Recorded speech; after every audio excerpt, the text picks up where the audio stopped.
자, 대낮 길거리에서 묻지마 폭행을 당했다고 주장하는 남성, 오히려 전과자가 되게 생겼다. 뭐 이런 얘기가 온라인 커뮤니티에 올라와서 지금 한창 논란인데 일단 정리부터 좀 해주시죠. 네, 먼저 영상을 보면서 함께 보시는 게 나을 것 같은데요. 영상 속에 한 남성이 길을 걸어가고 있습니다. 그 뒤를 흰색 SUV 차량이 따라가는데요. 그런데 갑자기 이 차에서 운전자가 내려요. 내리더니 행인에게 다가가서 다짜고짜 이렇게 밀치고 멱살을 잡는데요. 이 갑자기 이렇게 시작된 폭행에 벌어지는 몸싸움. 다행스럽게도 그 뒤에 따라오던 차량 운전자가 나와서 두 사람을 좀 가까스로 진정을 시키는 모습입니다. 네, 이 사건은 지난해 10월 29일 오전 8시쯤 서울 서초구 방배동의 한 거리에서 한 남성이 다짜고짜 폭행을 당한 사건으로 피해자가 지난 16일 한 온라인 커뮤니티에 글을 올리면서 논란이 되고 있습니다. 아니, 팀장님 이게 뭐예요? 왜 갑자기 내려가지고 저래요? 그러니까 제보자에 의하면 사실은 야간 근무 끝나고 퇴근하는 길에 그 차가 오면서 빵 했던 것 같아요. 그러니까는 깜짝 놀라니까 IX 깜짝이야 이런 소리를 쳤는데 마침 저 운전하시는 분이 문을 전부 내렸기 때문에 그 말을 들었던 거예요. 그러니까 아마 왜 욕해하고 좀 참아야 되는데 내려가지고 시비 벌어서 사진을 보다시피 멱살을 잡고 흔드는데 사실은 제가 보기엔 두 사람이서 같이 멱살을 잡았습니다. 자꾸 흔들면서 이제 보니까 그 피해자라고 하는 주장하는 제보자는 나이가 좀 젊었던 것 같아요. 그러니까는 저 운전하신 분은 나이가 좀 있으니까 어린 XX, 뭐 개 XX 가만 안 둬 이렇게 욕설을 했겠죠. 그러면서 고함을 쳤는데 그런 피해를 당했다고 제보자가 제보를 한 것인데요. 사진을 보시면은 사실은 서로가 멱살은 잡고 흔든 거는 보입니다. 아니 근데 저 역시도 이렇게 길 가다가 누가 이제 뒤에서 빵 하고 하면 깜짝 놀라면 아이씨 뭐야 이게 저는 조건반사적으로 나오는 거 아닙니까 그 정도는? 그러니까요. 이제 심지어 이제 여자인 저도 예를 들어서 거꾸로 하고 있는데 누가 빵 뭐야 이러면서 뭐 이렇게까지 욕은 안 할지라도 막 이렇게 화가 나거나 조건반사적으로 나오지 않겠어요. 근데 글쎄요 이제 서로 멱살을 잡은 사진은 저희도 봤는데 좀 그 운전자가 먼저 시작한 걸로 저는 보이거든요. 그리고 이제 맨 처음엔 이렇게 밀려요. 근데 이쪽에서 이제 계속 당할 수는 없으니까 결국에 이제 참지는 못했죠. 계속 또 이제 일로 밀리기도 하고 이러는데 거의 누구나 다 저 상황이면 반사적으로 나오는 얘기를 수준일 것 같은데. 예. 박 변호사님 그런데 이 폭행을 지금 당한 제보자 경찰에 신고를 했더니 정말 되게 황당한 상황을 자기가 겪었다라고 주장을 하고 있어요. 자, 본인 주장입니다. 본인 주장에 따르면 경찰의 태도 이 부분이 좀 마음에 안 든다 이런 뉘앙스인데 전화를 해가지고 신고를 하려고 하니까 혹시 가해자가 어디 있냐고 가해자가 도망갔다. 그게 어떻게 신고가 될 것 같냐고. 그거 하려면 정상적으로 고소장 작성해서 경찰서 가서 신고하라라고 얘기를 했다라고 하고요. 그래서 이제 이 피해자가 본인이 진단서까지 이제 병원에서 받아서 직접 고소장 작성해서 경찰서에 제출을 하니까 아니 편의점 알바인데라면서 무시를 했다고 합니다 경찰이. 뭐 이 부분도 좀 확인을 좀 해야 되는데 직업이 편의점 알바가 무슨 고소냐라고 얘기를 했다. 그래서 너무 당황을 했다 그러고요. 나중에 이제 이 사람 확보가 돼가지고 경찰서에 가보니까 다짜고짜 합의를 하라라고 하면서 이 경찰의 어떤 조사 방식에 대해서도 불만이 많다라고 지금 얘기를 한 상황입니다. 예. 일단 이건 뭐 제보자의 주장입니다. 자, 그런데 일단 고소를 진행했어요. 경찰이 하라고 해서.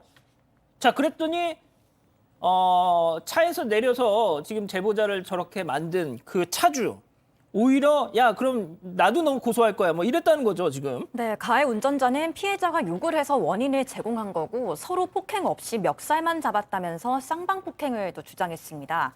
또 50만 원을 드릴 테니까 계좌번호를 주시든지 아니면 고소하시든지 마음대로 하라면서 나도 당신 때문에 치료받는 동안 회사 못 다녀서 손해봤으니까 상해 진단서 끊고 소송 넣겠다면서 우리 회사에 법무팀이 있다고도 협박을 했습니다. 그러면서 좀 편의점 아르바이트생이시라고요? 나는 좀 큰 회사의 팀장으로 일을 하는데 아마 일당은 내가 좀 더 많을 거다라는 좀 다소 맥락 없는 말도 늘어났습니다. 예, 회사 법무팀에서 저는 조금 웃겼습니다. 회사 법무팀이 직원들 저렇게 폭행 사건까지 대리해주지는 않죠.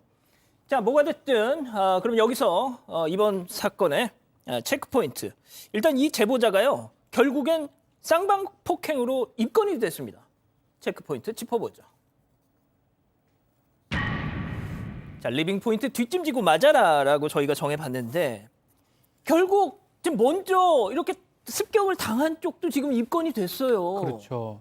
참 이상한데요. 폭행죄라는 게 사람의 신체에 대한 유형력의 행사입니다. 신체의 유형 행사이기 때문에 밀거나 뭐 당기거나 때리려고 하거나 정말 때리거나 다 폭행죄가 성립할 수가 있고요.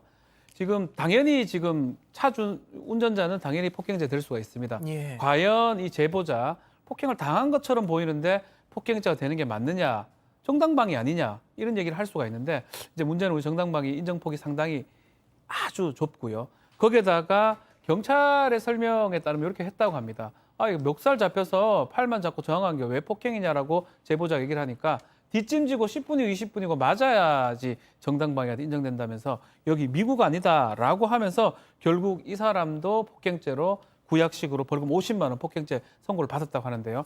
요거는 조금 저는 과잉된 얘기 같아요. 10분, 20분 정도 맞아야 된다. 이 부분은 과잉된 얘기고 경찰이 정말 저렇게 얘기했다는 거는 좀 확인해 봐야 되겠지만 저렇게 했으면 저는 좀 잘못된 얘기고 일반적으로 맞습니다. 일반적으로 때리는데 그걸 막는다고 같이 때려버리면 같이 싸움이 되는 거고요. 싸움은 예. 정당방위 성립할 수가 없습니다. 그렇지만 너무나 강력한 폭행이 반복됐을 때, 피할 수밖에 없을 때, 저항하는 방법에 밀었을 때 이런 경우는 정당방위나 정당행위가 될 수가 있거든요. 그렇게 좀 설명이 됐어야 되는데 미국하고 비춰서 얘기하는 부분은 요거는 하여튼 이해하기도 어렵지만 근본적으로는 본인이 물리력을 가했을 때는 본인도 폭행죄가 성립할 수 있다. 이렇게 봐야 될 것 같습니다.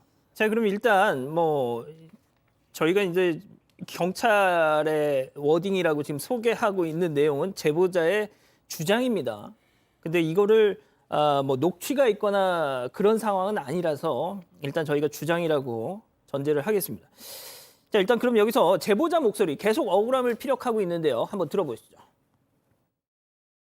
가해자 신분으로 경찰서에서 오라고 해서 진술을 하러 갔는데 여기에서 제가 이게 어떻게 정당방위가 아니냐라고 주장을 했어요. 근데 그 담당 수사관님 말로는 먼저 공격을 당했더라도 뭐 10분이고 20분이고 그냥 뒷짐지고 막고 있어야지 정당방위가 인정된다 이렇게 말을 하더라고요. 여기는 미국이 아니기 때문에 뭐 정당방위가 인정이 안 된다 뭐 억울한 건 알겠지만 그런 식으로 얘기를 하더라고요.